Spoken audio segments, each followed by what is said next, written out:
how quickly can you recognize that, number one? And then what do you do about that after? So I actually, in that moment, I said, okay, I have to rebuild this relationship on the way out. People who actually are arrogant and aren't trying to help and are faking confidence, that's what I'll say, and this is my truth. People who were faking confidence, I couldn't tell they were faking because I don't think I've ever done that. Next Level Nation, welcome back to another very special, as always, episode of Next Level University, where we teach you how to level up your life, your love, your health, and your wealth. We hope you enjoyed our latest episode, number 1089. Sometimes the problem isn't what you think it is, ... Today, for episode number 1090, the downside of gaining new confidence. I am very excited to do this episode because it came to me via a podcast the other day. So I was on this podcast, and it was awesome, Alan. It was basically like a hyper-conscious episode where the theory or the theme in this episode, or this podcast really, is what is your number one value in life? And I said, my number one value is humility. And then that's the episode. You just go down. Why is that important to you? How has that shaped you? What are your experiences? And at one point, and this was quite the compliment, the host said, I know this isn't true because I can tell by talking with you, but some of the listeners might think that you're making some of this up and you don't have bad days and you don't make mistakes. He's like, what is a mistake that you've made recently? And I said, oh my God, I make mistakes every day. It's like my middle name is Jeff and Forward. I said, I made a mistake. He asked about self-awareness. He said, you're very self-aware. How does that carry over, and how do you deal with that when you do make mistakes, if you do? And I said, the other day I was in the gym, and there's a new general manager at the gym, and him and I have become pretty close in terms of gym buddies, because every time I'm there, he opens the boxing room for me and we have these conversations. And this young man wants to be a millionaire. In 7 years, he wants to be a millionaire. Nice. And I was like, oh my goodness, I'm so excited to talk to this person. I am so excited to talk to this person. He's a dream chaser. I now know how to reverse engineer net worth. Like, oh, this is going to be awesome. This is going to be awesome. So we ended up having a conversation. And at the end of the conversation, I was like, well, my goal is to donate $100 million eventually.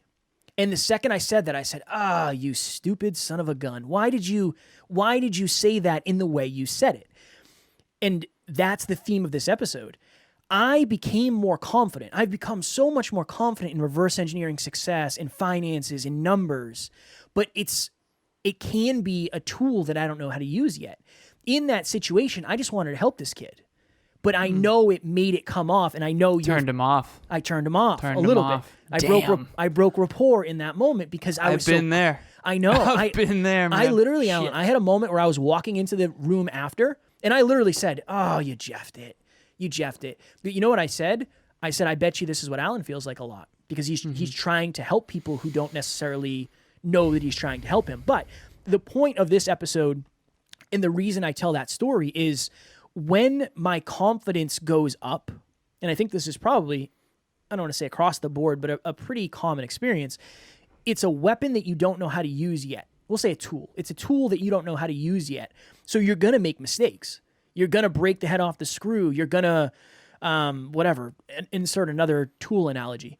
And this is something that we've seen this on the team as well. We've seen this on the team. We've seen this with clients where somebody will get results that they didn't necessarily expect to get. Their confidence will raise. And then oftentimes that can come out as a little bit of sass. That's probably the best way to put it. Is it's just kind of like, it's a tool that you don't know how to use yet because you haven't necessarily had it. It can go to your head a little bit. Yeah. It can go to your head. And that everyone is guilty of that. That's called being human. That's why I share that story, because I want to use me as an example of, look, it happened to me the other day. This literally happened to me a week ago. So I very much understand, and your core value is humility. Yeah. And that's one of the reasons I told that story in the podcast. Yeah. And how quickly can you recognize that? Number one. And then what do you do about that after? So I actually, in that moment, I said, okay, I have to rebuild this relationship on the way out. So I literally went up to the kid and I said, hey, I just want to let you know, like, I'm good for you. Like, I'm proud of you for what you're doing, because I know as a dream chaser, you don't get a lot of love for that probably. It was just my goal to like rekindle the relationship and just like, Yeah, you got to rebuild. I don't want it. Doesn't have to be about me. I don't want this conversation to be about me. Like that's what it was. I flipped it and made it more about me than it was him. And I think I unintentionally made him feel small. So it's interesting. It's a challenge, but I think it comes then the with it. philosophical discussion too, Kev, is, and we don't have to do that on this episode. Maybe this is a future episode. Is him seeing the contrast between your goal and his goal actually going to help him grow? And I think that's a misbelief that I used to have, and I just identified that belief in Emilia as well, because sometimes that's true. So if it was me, how old is this man? I think he's like 24 maybe. So if he has very, very high self-belief, then you saying that might actually ignite a fire in him, and now he's going to go contemplate, why are my goals so low? Which actually would help him, because $1 million goal for someone who's 24 isn't a very high goal. That's, It's very doable. Even it's very doable. But Yeah, I think that's we'll what leave it happened there. to It's me in very my doable. mind was, it's like, dude, of course. Like, of course. Yeah, man. Yeah. Of course you could That's do how, that. now I'm there all the time. Yeah. I understand. Yeah, I'm grateful that you felt I'm not. connected to me in that moment. Yeah, I'm not I'm not. Because, dude, that's essentially how I feel when people tell me their goals. Like, yeah, okay, awesome. I have one client who's shooting for 50 million pounds from the UK, and he's got 30 years, and he's tracking every day, and it's totally doable. Mathematically, it's very doable. 30 years. It's a long Now, if you wanted to do that in 3 years, it's not even a chance. There's no possibility. But it's just a misunderstanding of the compound effect. But that's not what this episode's about. Okay. So confidence is a tool that you have to learn how to use. I am grateful we're doing this episode, because if I had a nickel for every time I unintentionally turned someone off with my own lack of awareness of their self-belief, and I think that, let me just speak very directly. I don't think that I don't usually think people are very arrogant. Usually when people say their goals, usually I'm like, okay, yeah, totally. I remember I was a sophomore. I'll tell this story briefly. I was a sophomore. I was actually in law class, and Kevin was in this class, believe it or not. And one of my close friends said he wanted to be a famous actor in Hollywood. His hero at the time was the main actor in Smallville. Don't know who that is. Studley guy. I don't know the actor, but Smallville was a really popular show back when Kevin and I were in high school, and it is essentially a show about Superman. And so this person in high school was telling me their dream to move to Hollywood and to be an actor like the guy in Smallville. And in my mind, it was like, okay, perfect. Like, absolutely. So you should totally do that. Like, he's a good looking guy. He easily could. From my perspective, that seems like a totally doable thing. And I know that apparently that's weird, and I'm still trying to figure out why that's weird. Because in my mind, I just want people to know that's a totally doable thing. I moved to LA with this person, and we were in LA together. So, like, the guy in Smallville did it. So in my mind, it's like, he didn't know what he was doing either. You just kind of try it out and do it. And still to this day, I struggle with this, because in my mind, there's no reason why he still can't do that. If he wanted to, he could still do that if he reverse engineered it and actually put in the work. But my point to this is I think that I had a low perception of other people's perception of me when I would say things that seem super arrogant. And I've recently started to understand this. Emilia is the one who identified this inside me. She said it's math and memory, and your ability to reverse. So I'm reading a book right now, Kev, called Decoding Greatness. I forget the author's name, but I want to give it a shout out. And I actually just sent this to a client last night because it's so good. It's called Decoding Greatness, How the Best in the World Reverse Engineer Success. And it's by Ron Friedman. And it opens with the story of Bill Gates and Steve Jobs and how the very first computer didn't have a mouse. The first computers didn't have mice. So if you're on YouTube, you can see my mouse here. And the very first computer that was actually for the masses that had a mouse was the Macintosh in 1984. Remember the Mac? We used to play Oregon Trail on those back in the day. Oh, yeah. I got killed. Yeah, one-click mouse. And in Decoding Success, the author talks about how they went to Xerox. Xerox was a company that had a lot of one of the very first computers with a mouse. It's called the Alto in Palo Alto. And Steve Jobs and Bill Gates both went to Xerox and they found this computer called the Alto, and they were like, "Oh my God, this is the future." Like a point and click mouse, because back in the early 90s, you used to have to even before, you used to have to do you remember DOS by any chance, Kev? We're like pretty old. Okay, so I'm 33 years old. If you don't remember DOS, you're younger than I am. DOS was essentially in order to use your computer, you had to code. There was no user interface, there was no icons, there was no recycling bin. You just had to code with your computer. So the very first computer that had a mouse and actual plug and play click icons was the Mac. And Windows came out not long after that. And Steve Jobs got pissed at Bill Gates because he thinks Bill Gates ripped off the Macintosh. What is up, you guys? My name is Gabby, and I just want to give a huge shout out to Kevin and Alan for the community that they have created and the mission that they are on over at Next Level University.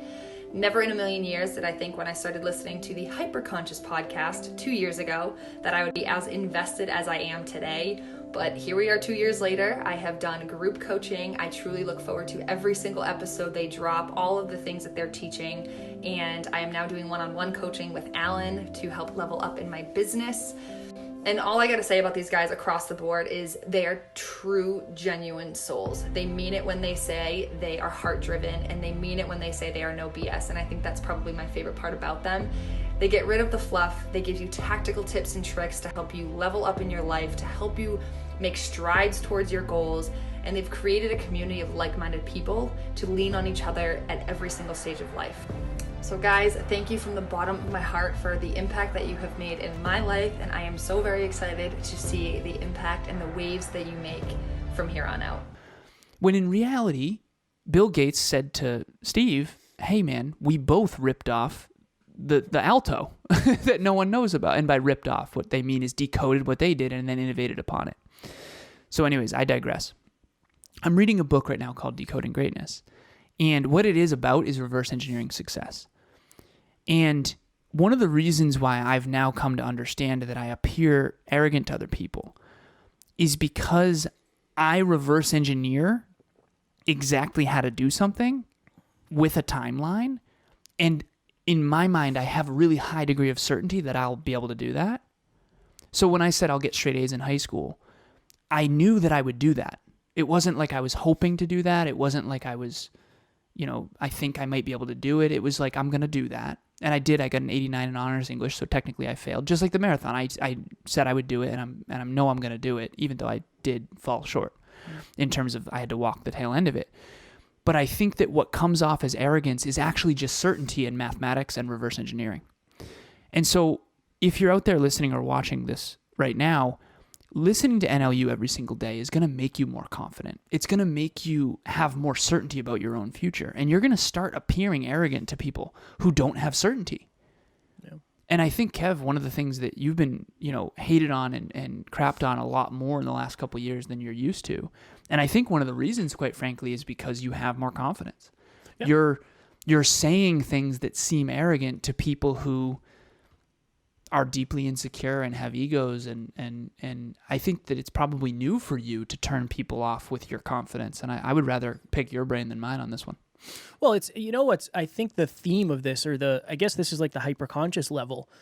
I think that when you have a 10 out of 10 certainty about somebody else's goals for themselves, it can kind of turn them off because it kind of belittles them. It's like, yeah, that'll be easy. Imagine if your ultimate goal in life was to become a millionaire. So say in this example, that's his goal. In 7 years, I want to be a millionaire. That's my goal in life. And I was like, and I come in and say, yeah, it's easy, man. No big deal. All you got to do is make sure you hit this enough times and you're there. I think it lessens the dream a little bit. Really?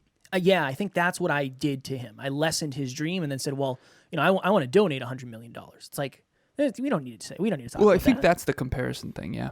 Yeah. This is what if you want to donate $100 million, it lessens his. But I think even it's easy. Saying yeah, that's easy. You can do it. It's easy. I think And because in their mind they want it to be impressive, or I think I was out one time and there was two gentlemen talking about boxing. My level of awareness in combat sports is way higher than theirs. I know that. And they were talking about Mike Tyson's trainer. His name was Customato. And they kept, so this is interesting. One of them had a level 5 understanding of boxing. One of them probably had a level 2. The person who had the level 5 kept saying the trainer's name wrong. He's like, yeah, I think it was like, Cub D'Amato or Constantinus, whatever it is.